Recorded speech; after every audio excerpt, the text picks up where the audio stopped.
I'm going to wonder as we go in the draft. Food for thought. Oh. Yeah, absolutely. Obviously, T1 on blue side, so they have the edge here. This is the one where, you know, obviously we saw them. Blue side has won this entire series. They have the advantage, less pressure on the bans. But to suggest that being on blue side is a free win does a disservice to that game 2, which was such a struggle for T1 and was so close. They will continue with the Mao Vi bans.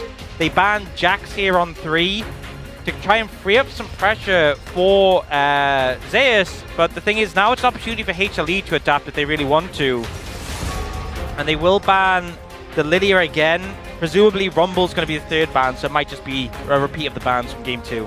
It's also telling that T1 gets access to Ziggs continuously. Against Gen G, we just don't really see it, and when we do, it's because it's Gen G, and there's a lot of stuff that you need to ban. But it is, or should be rather, the strongest bot laner that we have on the current patch, and it just doesn't feel like T1 is really able to get the most out of it, actually get those plates, as the bans, unsurprisingly, not changed up.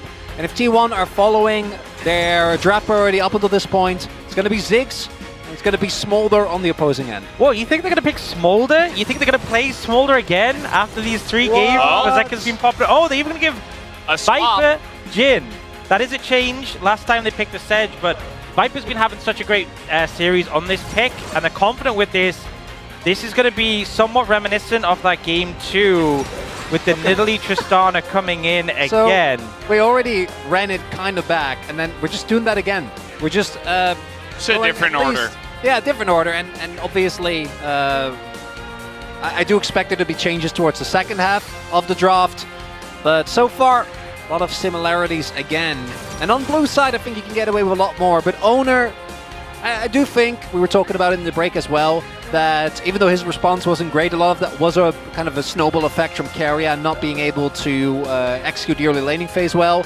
But in the series, it is, without a shadow, without a peanut, has just been able to outperform. And even in the game that T1 won, Oner's early objective control was good, but it wasn't the Nidalee performance that I think we hoped going in, where you really are able to get more than just a couple of early camps and some objectives. And now my concern is because you have 2 picks that are so reliant on setup in the Ziggs and Nidalee, where your ideal circumstance is they both have CC on their team to set it up.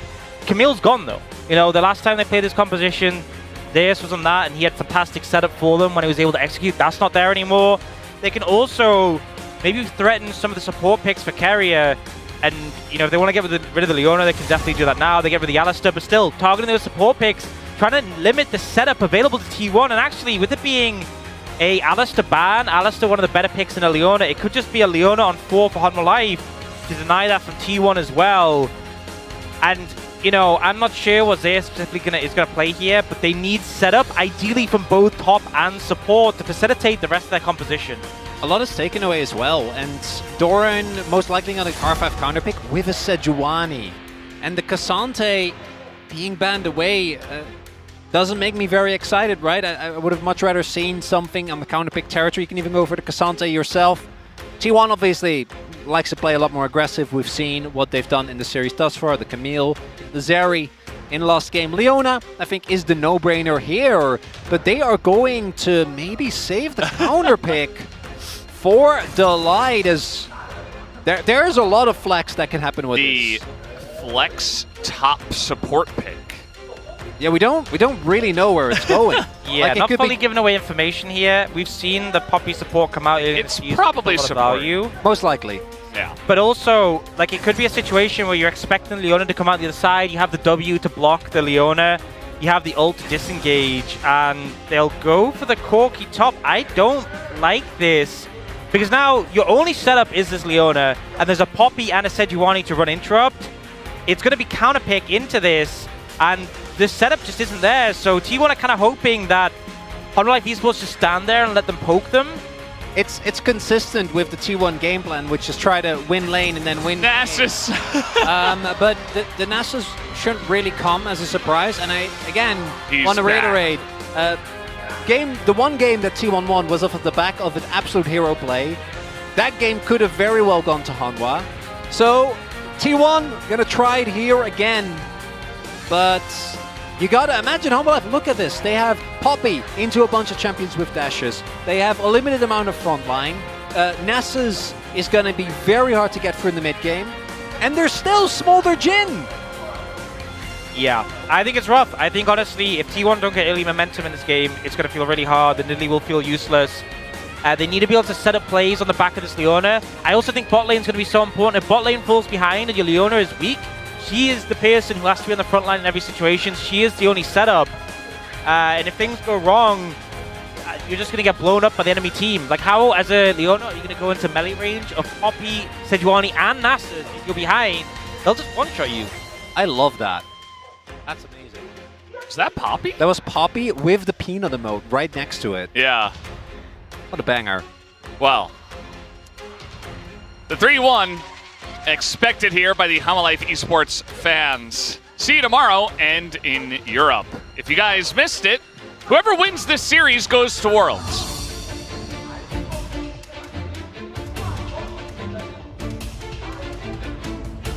The team that goes into the LCK finals here for summer. So a lot on the line between these two teams, and we're feeling like Hamalife Esports got a big draft gap. We'll see what the gameplay looks like, though, as we hop into the rift for game number 4.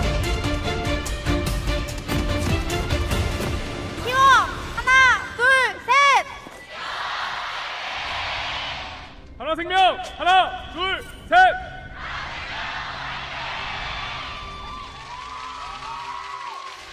Game number 4 begins with Oner poking Peanut out. And this is what you want to do if you're going to pick the Nidalee blind, expecting Sejuani. You need to put on some pressure and you need to be useful. Yeah, bit of trading happening. T1 really trying to apply the pressure early on. And I think they've, you know, it's so far been 6 games in playoffs of Peanut really running rampage over Oner, and especially when you have Nidalee and the Sejuani again, I think Oner really wants to apply as much pressure as possible, but they only really got vision down here, and that ward is going to be swept out by the light, so denying a bit of information there. But they do have a ward on the blue buff, so they should have an idea of where Peanut is generally. But it looks like with Oner starting on the red, I mean, I guess he could start that bot side and then move over towards Peanut's blue and trying to find some pressure there. The light also now late to lane, so maybe T1 can capitalize that on a bit and try and get some push to help out the jungler.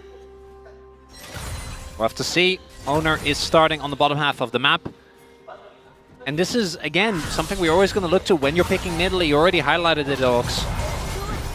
We are going in here, but just some trading back and forth. If you're Nidalee, the ideal lane to... Yeah. So when we go back all the way to level 1, it already didn't start off great. I think Faker cancelling and auto as Zeka was moving in. But that's a very, very early forced TP. That's going to have to come through. And we want to remind you, I think T1 are pretty reliant on doing well in the lanes, because if your lanes aren't pushing, this Nidalee doesn't get the freedom to play the way that she needs to. She needs to be able to invade, she needs to be able to pressure Oner because you're so much stronger in the 1v1. Also do note Oner actually going for phase rush, which I think into a matchup like the Nidalee can make a big difference. See the way that Peanut's kind of walking around here. He doesn't go directly into his jungle. Given a little time. There's a ward on the blue buff. That might spot out Peanut, but yeah, Oner's just going for a clear. Faker's hopping forward, just hoping to do a little bit of harass and maybe hold the wave here.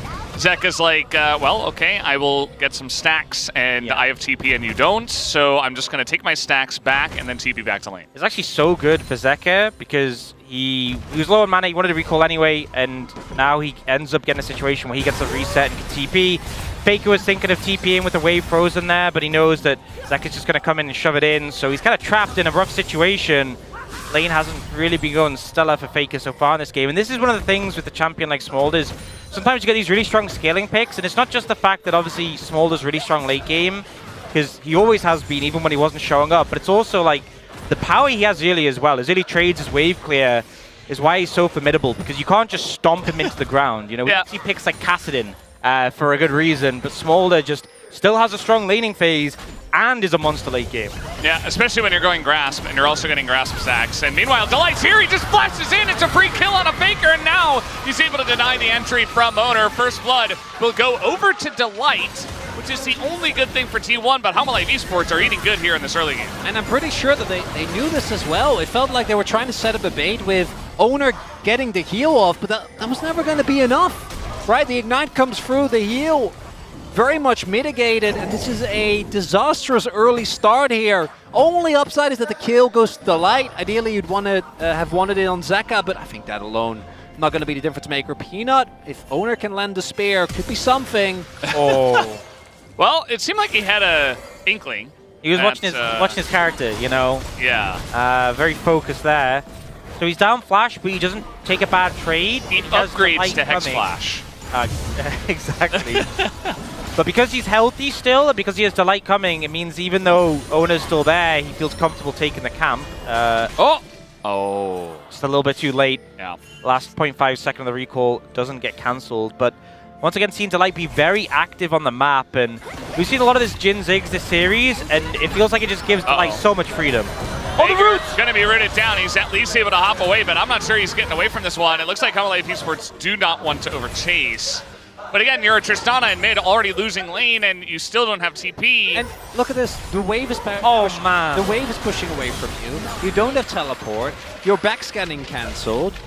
On my life, again, particularly the way that the light is playing on the map, Viper is continuously able to not only have pressure in the lane, but also find so many of these setups with his W. It makes the early game so hard here for T1.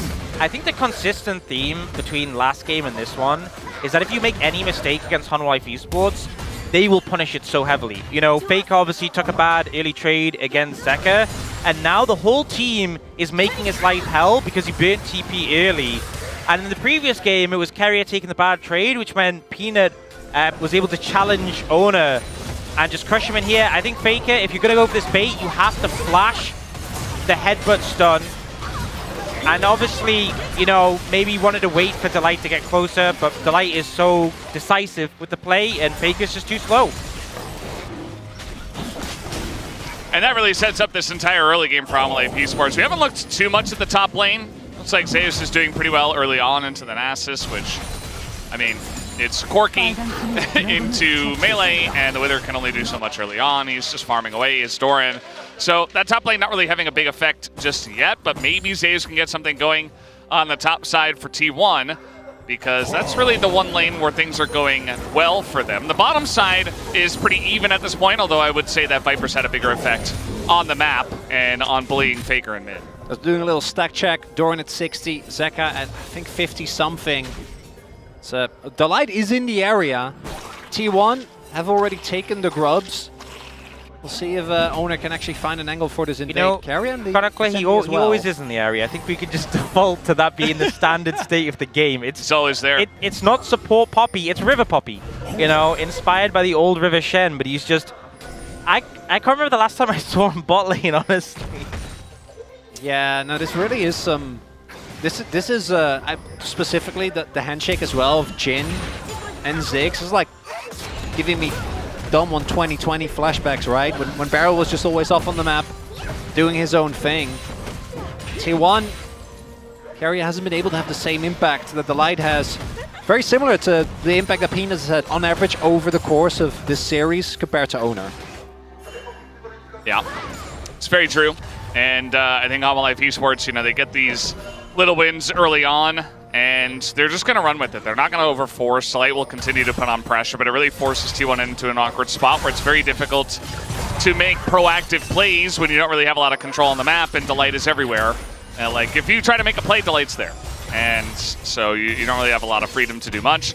You guys talked about the Jhin into the Ziggs. I think they also talked about it on the space. Wadid, I think, mentioned it. Viper just consistently picking this up over and over, and just able to 1v1, and the Ziggs just really hasn't had much pressure in this entire series, I guess, outside of Game 2, where Gumo was able to push the top lane with it. And you know, they are now looking for something. Might find Keria here. Delight is always there, and he's in bot this time around. Keria, he's got the Eclipse, but I don't know if he's got legs to stand on anymore. Down he'll go, and just a lack of vision, and now they leave Kuma alone in the bottom side. HLE Esports. Delight really trying to make a huge angle for himself early on in this one. He's doing so much work. And I mean, one of the things with like Ziggs back in the day was people would pick him and be like, okay, now he supports free to roam.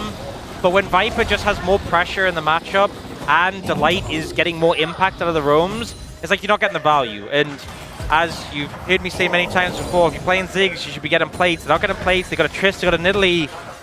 It's only a 500 gold lead, but being behind with these picks doesn't feel good. And T1 definitely not having a great start to this game already, and this is their blue side game. You know, the expectation, if they want to win this series, this should be the easier one. Game 5, when HLE have side select, that should be the hard one. And this one's already starting off with a bit of a struggle. Gonna have to see them, at the very least, get the grubs. Might be able to chain those together. If you can get grubs into a Drake, start stacking early, maybe get in the second Drake, that could be something here for T1. But working from a gold deficit, playing into double stacking champions, a lot of laning difficulties this time around as we do see Keria. So I think very clearly knew that the light was in there, but wasn't expecting Peanut to be in there, or the other way around, because the eclipse was basically immediate, predictive, but it doesn't really matter when Viper can just set up and Peanut can just get the passive off. The CC layering was good, and by the time the CC ended, Keria was like, if I flash, they're just going to flash after me. And he would have died. And both Peanut and Delight have Hex Flash as well, so, you know, what are you going to really do about that situation? Yep, absolutely. And so just kind of accepts his fate. Guma's fine because he can clear waves still. But, you know, the Ziggs feels good in terms of when he's behind, he can clear waves and he stays safe in that way. But again, it's not the proactive Ziggs that we have looked for. And now we're going to open up here on a Zeus. Really on the angle there, Zeus. Not much room to go for. He is going to try to flash away, and there's not enough stuns coming in. Here's Delight again. Again, he's everywhere. And he'll take a bunch of damage as well. So now maybe an angle for T1 to go for these grubs. Actually, it's not looking that bad here. Peanut holds onto the ultimate. I think could have used it, but maybe wasn't sure whether they had the damage. That's no Viper ult, so that should be 6 grubs for T1, which is a very, very necessary dub in their column. 4 5 grubs? is still there. Just 4 is already 5? decent. I think 5 you can just take and peace out, which it looks like that's what they're doing, because they obviously don't have Zeus really in this equation, so they don't want to overstep. Yeah, I mean, even though you get the second Void Grub, the difference in the burn, obviously, between 5 and 6 isn't that big. They'll still shred towers. Now HLE moving towards the Dragon, and with it being Ocean, then Chemtech, which, in my opinion, two of the weakest souls.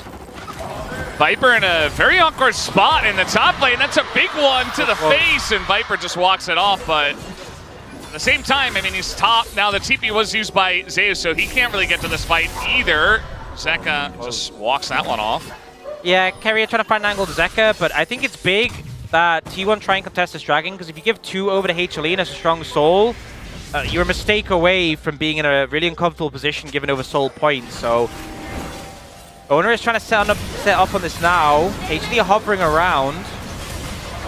Yeah, I mean, they don't have Viper yet, so it doesn't really feel like they can fight. The top laner champions don't have their teleports at the moment, so T1 just trying to get this one down and in their column. Faker's going to take the aggro, which actually resets the Dragon a little bit. T1 feeling the pressure now. Viper, here comes the helicopter trying to get somebody out of this one. It will be Keria that is sent flying, and they say thank you for the leash. They'll take the Dragon, and it's Mountain Soul up next. Humble Life Esports basically run away with the free objective. And Mountain Soul as well, especially when you have poke champions, Bears champions like Corki, Nidalee, and the Ziggs, and you have these mega tanks on the side of HLE.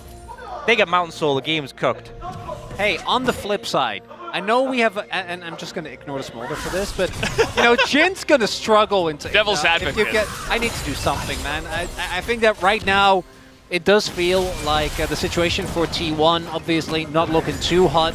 Again, I think that one of the big things that I'm worried about is we haven't actually seen Doran join a fight yet. If this Nessus that I imagine at this point is sitting at like, what, 150, 200 stacks?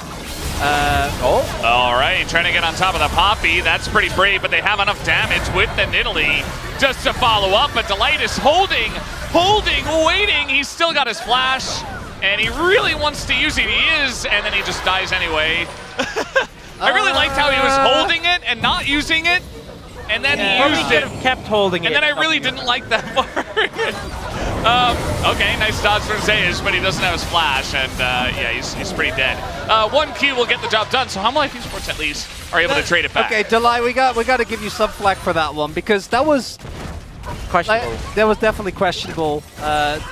There is a counterplay on the opposite end of the map for Hanwha, but Faker getting a kill is definitely huge. This Tristana was the big win condition that they relied upon in the previous game. And the turrets. And with 5 grubs, this is going to go down very quick. Should be able to get first turbo as well. Yes, Nessus pushes fast, but not as fast as a Tristana with 5. Whew. I think the problem is, though, is that HLE trade towers, but also get Herald. So now T1 might feel like they need to get more in this situation, but the light is here. Protect Zeka. Zeka has tons of wave clear, so all in all, I think HLE happy with that trade, with how it pans out. Yeah, I mean, at the end of the day, it does feel like a nice trade, but we'll take...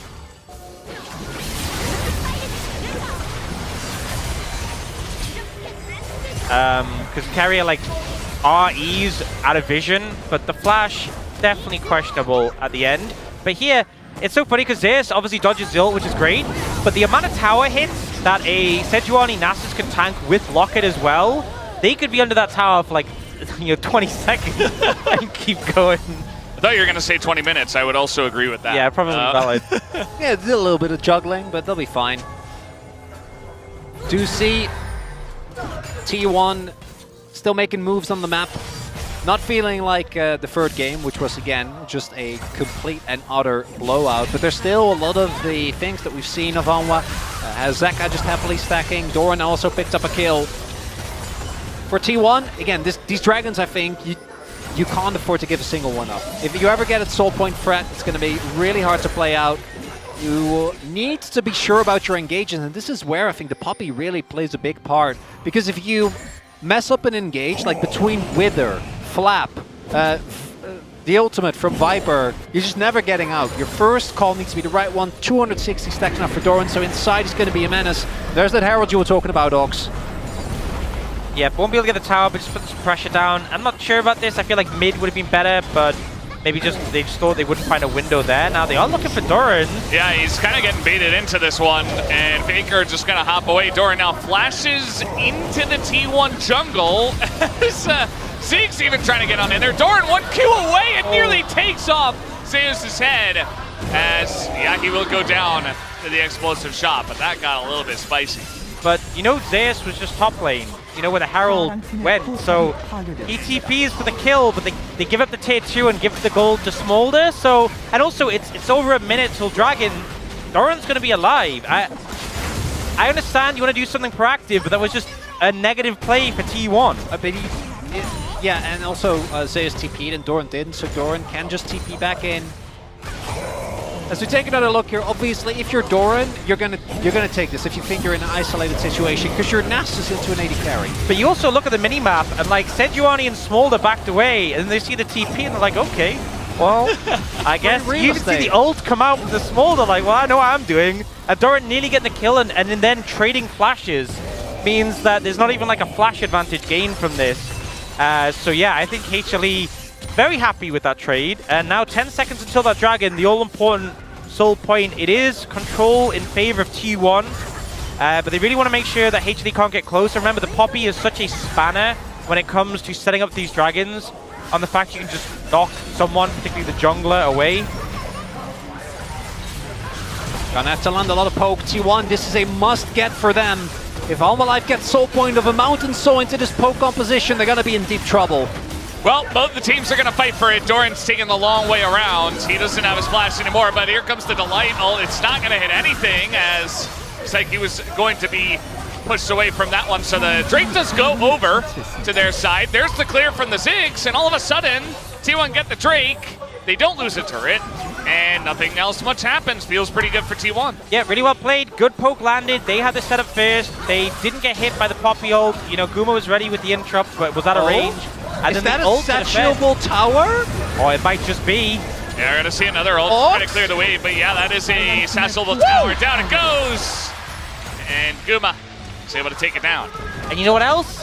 He's building Liandry's, which is completely the right call in this bulky front line, but he's been very big on the Horizon focus. Liandry Ziggs will do a lot of damage here, and things were a bit doom and gloom for T1, but they navigated that passage of play from the starting up the Dragon until taking that tower perfectly. Considering, the trade down losing top tier 2, they managed to find a good bounce back and really instill some hope over this game. Yeah, as a T1 predictor, obviously, I have at no point in this game doubted them.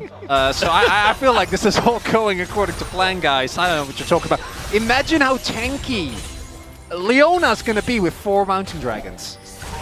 You know, Think if about you, that. don't have if you don't have any tanks, just get Mountain Soul, 4 Mountain Dragons, and everyone's a tank. Woo!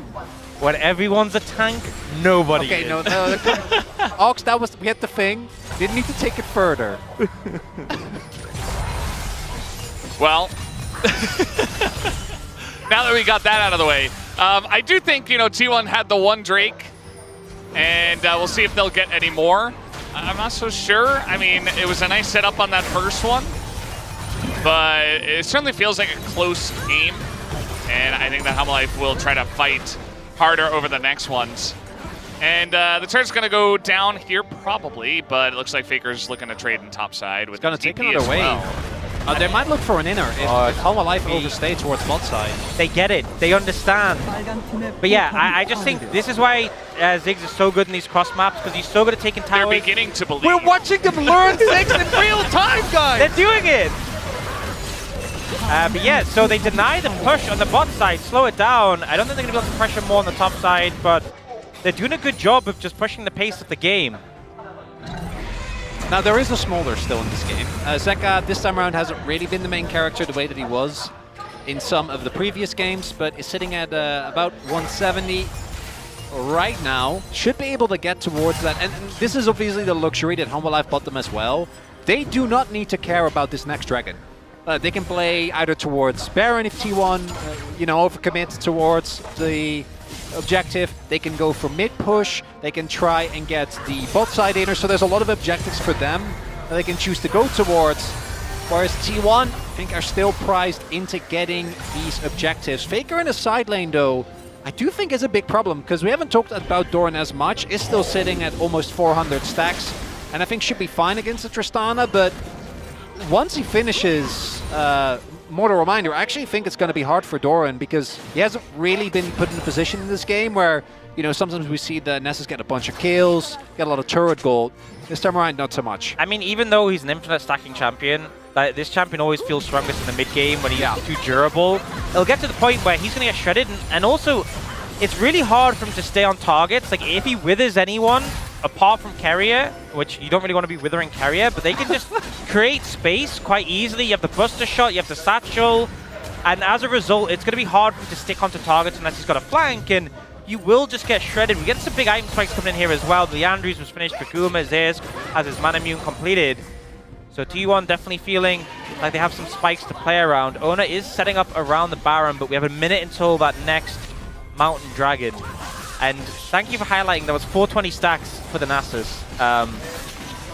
So getting there. Yeah, he's got a lot. Zeka feels like not as fast as we saw in Game 3. Viper just kind of running away from everything, but he's going to get satcheled into the wall and has to flash away. Already cleansed the Solar Flare, and that's right before this dragon is about to spawn in 30 seconds. The poke is landing, and Hamalife, they might be able to hold on to this mid turret. Do have a lot of ranged wave clear, but it looks like 25 seconds on the clock. Doran, he can obviously make it, is already on his way. Zeka has TP, but no sums on Viper. That's quite big, and Peanut has the back as well. We'll see TP's coming in. I think Hamalife still want to try and contest this. Still 10 seconds towards the Drake. It would be a really big win for T1 if they can get this. If Doran TPing in here to try and defend the tower, this takes some poke for it. Yeah, he is Nasus. He'll be able to heal up a bit. But yeah, very nice setup here for T1, but they don't know about this ward. So maybe they're going to have an inkling now that it is there. T1 trying to hang around. They will clear that out. And really want to take down the second dragon, but they're being very careful about it. And it's just so hard to approach, and they're taking so much damage anytime anyone steps up. Faker getting withered and taking a bunch of poke, and now Keria's got to flash away. Not the cleanest setup around this one, and now Hamalife Esports are going to take over control of this very important brush. Bot wave is knocking on the doors, but doesn't look like Hamalife is really going to care. They want to secure this dragon. Zeka is off on his own, but I don't think T1 knows about it. Now they will. I mean, they're going to spot him coming on in. Zeka just kind of an awkward spot. He will be able to call down Mom from here, but he's not really in the fight for what it's worth. Zeus looking to maybe engage with the blast cone as Corki, as now it's just blanking Corki, and there goes the Leona. Mom comes down, they're just trying to zone them away, burst down the dragon, and that they will. They take down the mountain, and now they're so close to this one. Zeka has to flash out of here. They want to take the fight afterwards, but the zoning that is coming in is pretty big, but there's the Leona into it, but the light is right on top of him. Peanut also gets away, but Viper's still in a lot of trouble, will be taken down, and T1, they're getting resets, they're looking for more. Looks like they'll only get the one kill, and the dragon is taken by Life Esports. This is the problem, they don't get the dragon, the resets don't come in all the way, and with these low health bars and being on this side of the map, there's no chance to do Baron. Maybe they rush over and start it now, but this was a great setup for Delight, knocking away the Leona. And you know after the dragon's secured, HLE want to disengage, the poke starts to come in, the Zigzag is massive, and then Viper's ulting to create space. Keria gets this great ult, but Delight again is clutch. With the disengage to stop the Leona getting on target, they still lose Viper, but that could have been so much worse if Keria was able to get in. A single extra kill for Faker, like, not even better. They could have ended up losing the game there. Like, T1 had a giant wave already barreling towards the bot side. They have 5 grubs, Ziggs and Tristana. But thanks to the disengage, Faker doesn't get the resets. They don't get the necessary kills, and I think that actually favors Honma, right? They set up Soul Point, only give up a kill, and they're not going to be feeling too bad about that one. I will say though, they do lose mid-tier 1 for that. And now you can see Guma pushing in super deep. They can move towards the Baron, have heavy control, and playing against a composition with so much poke like this, vision control is king. If T1 deny vision and just throw poke at you from the fog of war, it's borderline unplayable. If the reverse is true and HLE of the vision control, you know, you can easily dodge a bouncing bomb thrown at you when you know where they are and they don't know where you are. And I think that mid-tier 1 is definitely an edge for T1. They still have a lot in favor of them right now, but they can't mess up again around these dragons or they give over the soul. And now Zeka with the stacks just adds to the pressure. As hit the stacks is going to be a really big menace, and also as long as you keep control of that Baron pit even remotely, takes away so much of what makes T1 a scary team to face. The Baron calls, I think, have taken a bit of a slower turn compared to what they used to be, say, a year ago. We still know that they are big fans of it. Mortal Reminder now done for Faker. That's a really big spike here. Zeus approaching a third item as well. They have TP and Faker in the side lane, but Honma Life, they're quite hard to engage on again. So much kiteback potential. And now, if T1 ever mess up and engage, and Zeka just gets to get like 3-4 extra Qs off, that can mean the end of not only this game, but the series and the opportunity for T1 to again face off against Gen G, like has happened a bunch of times in recent history. I think they just want to pressure this Baron. TP called in, and they say, Faker, get over here, we're doing the Baron. 5 members of T1 have already started up this objective. They're looking for the turn onto Peanut, who is incredibly tanky, and Keria now over the wall, taking damage from the Smolder. This follow-up is not there, and it's just a free Leona, and the call is not clean on the turn from T1, and they just lose their support. I'm just not sure what the game plan there was, because you don't have the damage to burst Peanut. The follow-up wasn't in position. He has Locket as well. He is very tanky. And Keria, once you're in, there's no way you get out again. You come in over the wall. His flash is only just coming up now. And Delight, again, does a great job locking him into the play with that stun. T1, you know what they're trying to do. You know they're trying to set up an advantage around this Baron. They don't want to make a 50-50 happen around the Dragon and risk HLE getting soul, but it backfires massively, and now we see Zeka picking up the rapid fire, a really big spike. As we're taking a look, the TP was invested right from the get-go there by Faker, so you don't even get that advantage. And Peanut, he's just not gonna die. Realistically, as you point out, they just don't have it until unless everyone commits, but at that point, you are just waiting to get taken down. And if you're fighting into a choke point against the Poppy in particular, it's not going to work as a 1v1 holding it out from the Ziggs, and it's just a trade. Guma trying to help out, trying to get over there on time, but it's actually a shutdown that's given over to Zeka. But look at the respawn timers. Zeka has TP and Faker doesn't, and the respawn is pretty close to when the Dragon spawns, so HLE, you can go with full confidence. On top of that, Zeka got a big shutdown. This is pretty favored towards HLE right now. Faker going to be off the map longer. Let's see if they can push in and create some space against this poke. It's definitely been kind of the way it's been going. You know, T1 have the gold lead, but it feels like HLE Esports are getting these little wins, and this time around it feels bigger because this is for Mountain Soul. They can hard force. They know Zeka is going to be up in 8 seconds. TP's available. T1, they need a miraculous steal, but I don't know if Oner can get to the pit, especially not with the light there. That's so difficult for them. There's the TP, and it's just 4v5.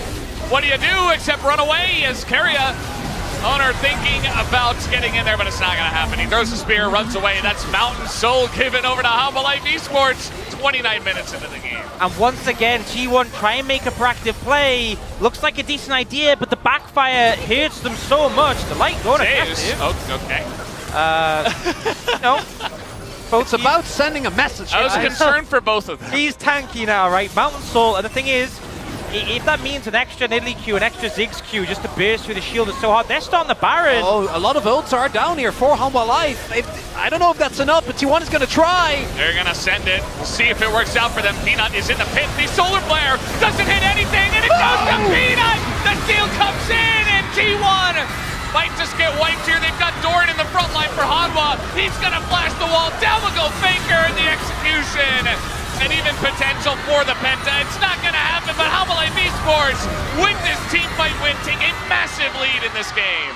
And T1, it felt like they were in a desperate position after losing the soul. The HLE don't hesitate at all. They move forwards and crush their hopes of the Mountain Soul. They can start to do some real damage to structures. I don't think it's a game ender, but with Baron as well, there's not going to be much left of the base after they have their way with it. Nexus might not go down, but maybe we can call it a game ender nonetheless. The gold now gonna spike. The map control that T1 so desperately needed going to be denied. And Faker's gonna be up, Guma's gonna be up, but I don't know how much of the base they can keep standing. And outside of an absolutely ludicrous Elder Flip situation, I don't know if this is gonna work. And this is the play that it all comes down to, where they feel like with the Ziggs they have an angle, but it doesn't end up working out. Yep, Zeka having just enough damage and able to dodge away from the ult. And this play just felt like desperate. You see Keria ult over the wall, assuming Peanut's there. This is not calculated, this is not set up, this is... The game is over unless we do something crazy. They do something crazy and the game is over. Unfortunately, it doesn't go their way. I understand the reason they went for it, but it just goes from bad to worse. Yeah, and after you lose the Baron, you lose the fight, it just feels like you don't really have much else left going for you. HLE Esports, they are taking everything, and it was little by little they were getting wins around the map, and then finally they were able to find a really big one. And again, guys, this is for Worlds. World Seed would go over to HLE if they win it here, and now they've caught another one as down will go Oner, and they're looking to maybe end this one. We've seen some Red Bull Baron power plays in this one, but no 7,000 gold Red Bull Baron power plays until now. And HLE, full control of the map. Doran pushing in the side lane. No one that can answer him. Oner ends up going down. And Zeka just gets to press his cues with the rapid fire. And barring a miracle, it looks like HLE, the heavy favorites coming in today, actually going to deliver on that. Going to go up against Gen G tomorrow and punch their ticket to Worlds. T1 just trying to clear the waves for the time being. The wave clear's there, but it's a struggle against the Baron. 2 inhibitor towers already down, and Zeus can just play around the rapid fire to pressure this one. Look at the damage! Oh god, and they're gonna throw this on top of Zeka, but it's actually Faker who's in danger of going down, and now the turret will fall. It's actually an 8,200 Baron power play by the end of it all. And HLE Esports are knocking on the door of their seed to the finals, to Worlds. And I don't think T1 have legs to stand on anymore. We've got a 7,000 gold lead for Hanwha. HLE in control of this game. Will they end it here is really the only last question. They're going to take every inhibitor that they can and everything that they can away from T1. I think T1 just have to try and force something. If they lose triple inhib with Elder in 2 minutes, the game's over. But the opportunity is just not there. And they just don't really have an angle as Peanut taking a bit of damage here, but the light just holds up the helicopter. Keria blocks a lot, but you've already lost your inhibitor. That's a bit of damage. But at the end of the day, it's Mountain Soul. It's just a bit. Locket is there. The rest of Hanwha Life just walks it off. No one is at threat. There's no follow-up. And as mentioned, like without Keria's flash, how do you actually start a fight as T1? And the answer is, unfortunately for them, you don't. Yeah, and at this point now, it's an impossible situation for T1. Triple inhibs down. Super Minion's going to be pushing in. A minute 10 until Elder. HLE make the right call. They play it safe. They're not going to risk the opportunity to close the series out, to deny T1 the finals and to punch their ticket to Worlds. So they're just going to secure Elder. If T1 contests them, they'll kill them. If T1 don't, they could even pick up the Baron as well, but I don't think it's even needed. Everything going in favor of them right now. T1 need a miracle if they're going to be able to find a way back into this game. Well, we've seen some miracles. I don't think we're going to see one here. It just feels like it's too much, and Hanwha Life Esports definitely deserve this massively that they have. They're clearing out all of the vision, expecting some kind of contest on this objective. And, I mean, you've got to move through so much of this jungle to even have a chance to even see the Elder Dragon. They'll have double Elder buff, right? You have Zeka already stacked up. Might not even wait till then, but I think Hanwha Life, as you're saying, like, why take a risk when you can just play for the guaranteed, we're going to get Elder, we're going to push in with the triple in it, and we're going to win the game. Why have one Smolder when you can have 5? Yeah! 738 stacks and Duran as well. Yeah. They're taking a good route, though. They're actually... I don't think they're going to make it in time. We'll see. Hanwha can just peel off. TP as well, but yeah, it's just the turn from Hanwha, and a bit of damage comes in, but the stopwatch, oh, the 6 damage is massive, actually, in that push, but do they have enough to take out Hanwha? Peanut has to flash away, but Viper flashes in. He's getting so low, but Zeus takes him down. Oner and Zeus, the last hope of T1, but they will not take out Zeka. That will do it. Hanwha Life Esports take the 3-1 victory tonight. And we will be denied the repeat T1 Genji finals. HLE gonna break up the streak. They're gonna go to finals. They're gonna go to Worlds. HLE coming strong with a 3.